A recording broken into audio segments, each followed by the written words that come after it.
So, dear Memosians, we're here in Singapore. I'm together with Bob Gambardella. And of course, I couldn't let this opportunity go past me to do just a short interview for the MEMOS platform. Bob, thank you for your time. Thank you, Ripco. And of course, let's start talking about MEMOS. From which MEMOS edition?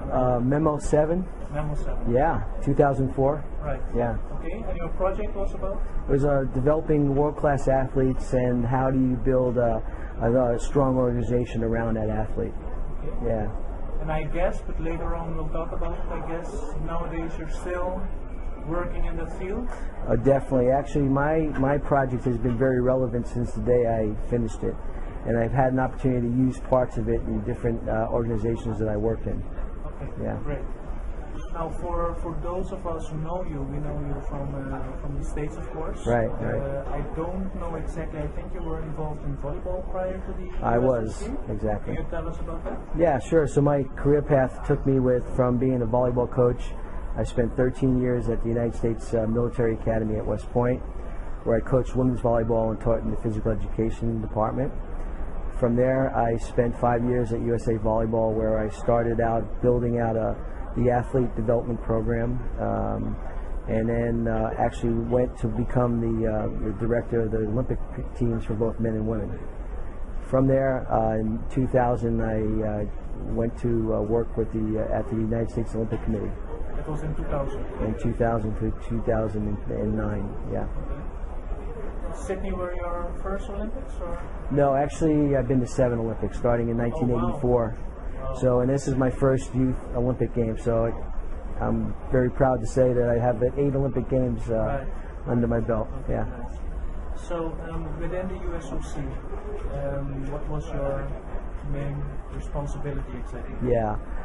In the USOC, I was provided a lot of great opportunities. Everything from sport performance manager.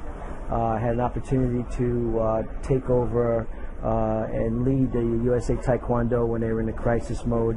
The USOC allowed me to become what they call an executive on loan program, and I spent 2 years in Taekwondo and fixing the organization so that it was more of a performance-oriented organization. And it was a very good experience. It allowed me to test my leadership skills and my ability to lead an organization through crisis and then ultimately success. Right. Yeah. Okay. And since you participated in the MEMOS program, do you still have lots of contact on a professional level with former MEMOS students? Yeah, I mean, capacities? Exactly. Been to a lot of different professional conferences, and I've seen someone from MEMOS at everyone I've been to. It's just a great community, a great fraternity of people that are in leadership positions at all levels. You have Patrick Baumann, who's at the FIBA, and you have Britta Werner, who's actually at the IOC, and so there's a great group of people out there that are really leading the charge within the Olympic family. Right, yeah. Right. And including yourself. Yeah, thanks. We're all of them. Yeah. Okay, then you made a switch to Singapore, and it's my first time here in Singapore. I'm very impressed, not only about the organization of the Youth Olympics, but also about the country. If I'm not mistaken, the land area is about 680 square kilometers. Exactly. And exactly. It's very, very small. It is. And there are almost 5 million people living here, and it seems very structurized. There are rules, the roads are clean. I feel safe also, so that's really made quite an impression on me. On the flip side, of course, what I also, and of course we speak with taxi drivers, what we also understood is that the rules are like a bit too much. There was something I remember a taxi driver said, Singapore is a fine country. It's not a fine country, but in general I really I like it. And then switching to the Youth Olympics, my impression is also it's a fantastic event. The opening ceremony blew us all away. Mm-hmm. And up till now, I think on a daily basis it's being very well organized. You're working for the Singapore Sports Council? Yes, as the Chief of Sport Development and the Sports Institute. Yeah. And that is since? Just about 1 year now. So I came in July 2009. Okay. Yeah. I understood you have quite a big department. You're leading. Yeah, I do. I have a department of 125 employees, and basically about a $50 million budget. And we're leading the charge in the area of excellence, pathway development, and then and capability development, which really focuses on creating very capable organizations to help us in terms of meeting our agenda. Okay. Singapore seems to have sports quite high on the political agenda, so quite some support from the government. Mm-hmm. Do you know how long Singapore, how many years do they have sports as a priority? Yeah, I mean, I think it pretty much has started to develop, the past 6-7 years. I think that, the country itself is 45 years old. They just celebrated their National Day on August 9th, and basically have seen that they can carve a real niche out as being a sports city. You see that we have a raceway that's being built. They just broke ground about a month ago. We're working on finishing up on developing a sports hub, which will be a new national stadium, pools, multi-purpose facilities, basically a sports city in itself that not only will be used for elite athlete training, but also for the community. So it'll be an infrastructure that will be used by the total Singapore. We want it to be a centralized kind of a hub for all Singaporeans to take part in, whether it be recreation or high performance or anything in between. Right. Yeah. What is the level of school sport? Level of school sport is pretty developed throughout the island. They have different types of programs and sports and competitions throughout the year, and basically it gets kids, athletes involved and engaged in different activities. And now our role as in sports council is to really try to now kind of build the rings around that and giving more opportunities to to all age groups. I mean, my division works anywhere from young little kids or infants all the way up to 70 years old, where we want to keep adults involved in brisk walking. And then on the other end, fundamental developmental skills, and then you have the high performance component to it.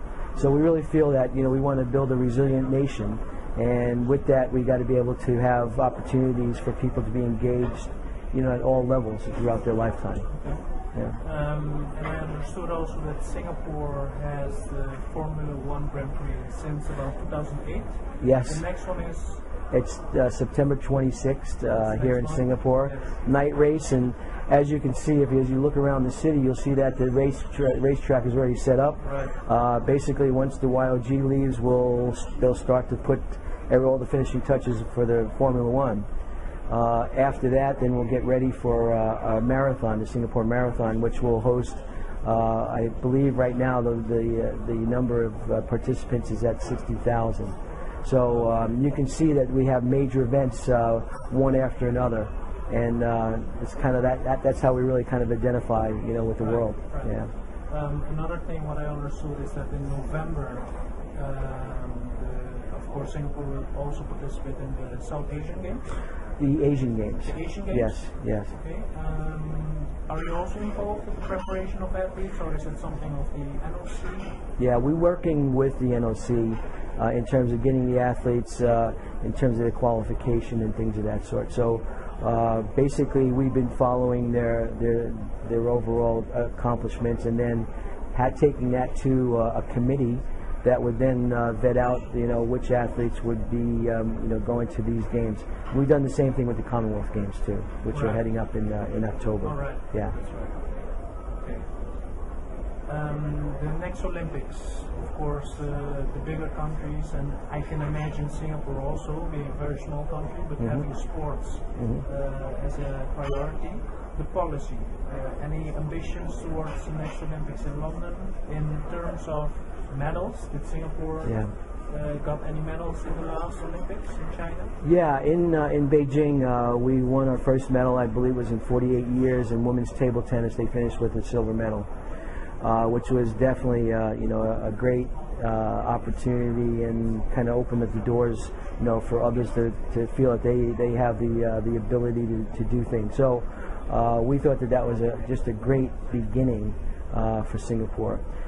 Moving into London, myself and a couple of my colleagues have already been to London to look around to develop find a pre-games training site, and then during the games a recovery center in terms of being able to provide the overall infrastructure for our athletes that will be attending those games.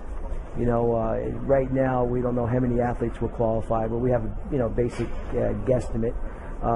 We think that we have sports that are starting to emerge as being able to be in the medal hunt. So we think that we're kind of nascent in terms of really moving to the next level. Concurrently, we just started a sports institute, and which we think that, and once we get it really up and running in full force, that will really help us, in terms of being able to really prepare our athletes and coaches, for that next level of sport. By the way, we are here in the Sporting Singapore House, where also some of the new projects are exhibited. I will take some shots of them and also edit them in this video. Great. For me, on my behalf, I would like to thank you for your time. Thank you. You must be very busy during the Youth Olympics. Oh yeah. Is there anything else you have to perhaps tell our colleagues? Will there be a MEMOS module in Singapore perhaps in the future? We are planning one in 2012. Actually, Jean-Loup and I met with a hotel operator last week and to discuss some preliminary plans for a MEMOS module, and we think that if they bring it here, we'll do one great job in supporting the overall MEMOS program. Nice. Thank you for your time. Thank you.